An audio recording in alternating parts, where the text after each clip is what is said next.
অনেক দাম্পত্য বাইরে থেকে সুখী, কিন্তু ঘরের দরজা বন্ধ হলে দুজনের মধ্যে একটা অদৃশ্য দেয়াল সৃষ্টি হয়। এই দেয়ালের পিছনে অনেক সময় থাকে একটাই কারণ, যৌন অসন্তুষ্টি। আর এটা নিয়ে কেউ কথা বলে না। বাট চলেন আমরা বিস্তারিত জানার চেষ্টা করি। বাংলাদেশ সহ দক্ষিণ এশিয়ার দেশগুলোতে বিবাহিত দাম্পত্যের একটা বড় অংশ যৌন সমস্যায় ভোগে, কিন্তু লজ্জায়, ভয়ে বা অজ্ঞতায় চুপ থাকে। এই চুপ থাকাটা ধীরে ধীরে সংসার ভাঙার কারণ হয়। তিনটা চক্র আছে যেটা সম্পর্ক ভাঙে। প্রথমত, ব্যর্থতার চক্র। স্বামীর বারবার অকাল বীর্যপাত বা ইরেকশনের সমস্যা হলে তিনি নিজেকে অযোগ্য মনে করতে শুরু করে। এই লজ্জা তাকে আরো দূরে সরায়, ফলে সমস্যা আরো বাড়ে। দ্বিতীয়ত, আগ্রহ কমে যাওয়া। স্ত্রীর দিক থেকে যখন বারবার অতৃপ্তি আসে, তখন তার মস্তিষ্কে যৌনতাকে আনন্দের বদলে চাপ হিসাবে দেখতে শুরু করে। বিজ্ঞান এটাকে বলে লার্ন অ্যাভারশন। তৃতীয়ত, যোগাযোগ বন্ধ।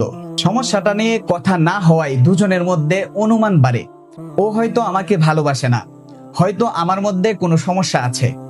এই ভুল ধারণা সম্পর্ক ভিতর থেকে ফাঁকা করে দেয়। সমাধান সম্ভব, সঠিক সময় সঠিক পদক্ষেপ নিলে।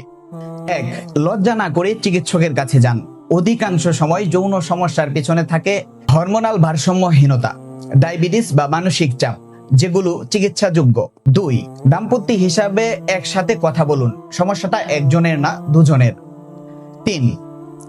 শারীরিক সম্পর্কের বাইরেও আবেগিক ঘনিষ্ঠতা তৈরি করুন। স্পর্শ, কথা, সময় এগুলো যৌন স্বাস্থ্যের ভিত্তি। যৌন সমস্যা মানে চরিত্রের দোষ না, ভালোবাসার অভাব না। এটা একটা স্বাস্থ্য সমস্যা, এবং প্রতিটি স্বাস্থ্য সমস্যারই সমাধান আছে। আমি ডাক্তার মোহাম্মদ জুবায়ের আহমেদ। এই বিষয়ে কোনো প্রশ্ন থাকলে নির্দ্বিধায় কমেন্ট করুন। বিচার না করে উত্তর দেওয়ার চেষ্টা করব।